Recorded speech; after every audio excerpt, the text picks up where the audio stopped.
This, to me, this next story is a big one. I think it gets missed because most people in the world don't really understand what it means. But this is Tesla has eliminated its yearly service. So it used to be that with your Tesla, they recommended that you bring it in for annual service. It wasn't a whole lot of things that you needed done to the car, but it was, a cost, and you did have to bring it in. Now Tesla's saying that this is all they recommend. So we're seeing here that the cabin air filter, they're recommending that you replace it every 2 years. Well, that's common in every car. That's just the filtering the air in your car. The HEPA filter, if your Tesla has one of these, they recommend that you replace it every 3 years. Okay, that's normal. Tire rotation. Well, every car needs tire rotation, so that's normal. Brake fluid test. Tesla now recommends testing brake fluid for contamination every 2 years and replacing as needed. That's nothing out of the ordinary. Normal. Yep. Air conditioning service. Check this out, Jesse. They recommend that you replace the desiccant to help the longevity and efficiency of your AC system. And they recommend that for Model S owners, you do this every 2 years, have it checked. Model X owners, every 4 years. And for Model 3 owners, you get it checked every 6 years. Wow. So that kind of shows a little trend there because they made the Model S first, the Model 3 last, the Model X right in the middle. Right. And it shows you the...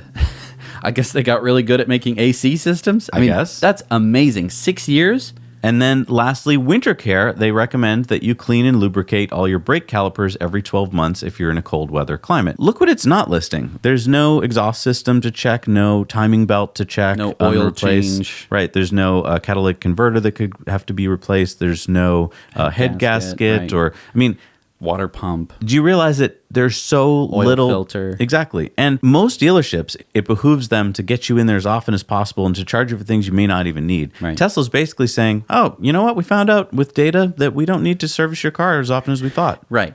And this is where I talk about Tesla being different all the time. And they do a lot of things to be different, like the door handle's different. And it throws people off. They're like, oh, that's so different. It gets people in the mindset of like, this is a different car, different experience. Having this amount of maintenance compared to a traditional car where you need to be bringing it in like every 3,000 miles for an oil change is so completely different. I can't even begin to tell you the difference. When you switch to an EV, you just drive it home, you drive to work. You drive it home, drive to work. You don't stop at a gas station. You don't stop to get an oil change. You don't have to stop anywhere for anything. You just go home, plug it in, and drive it to work the next day. And I think a big thing is brakes. A lot of people think, brakes is like a common thing. You always have to get your brake pads, brake rotors turned, maybe replace your rotors. Right. It's an expensive job. And why is that? It's because, for the most part, I know that there is engine braking, especially with manual transmission cars. And, if you do that, great, you're putting the wear on your engine instead of the brakes. But it's the brakes that are slowing down ICE cars. And what that means is you are putting all of the stress, all of the wear, all of the heat, all of the energy into those brakes every single time you're slowing down the car. And it is completely different in EVs, okay? Because in EVs, you have regen braking.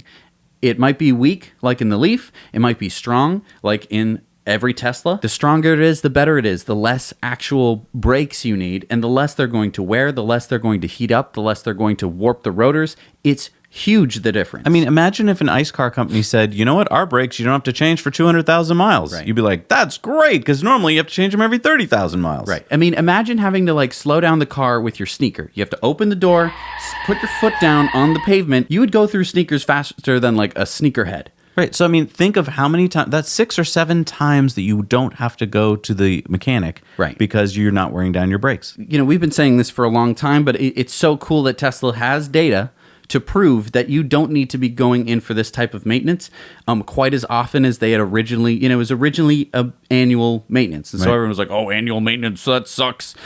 Now you don't have to do it. Yep. How cool is that?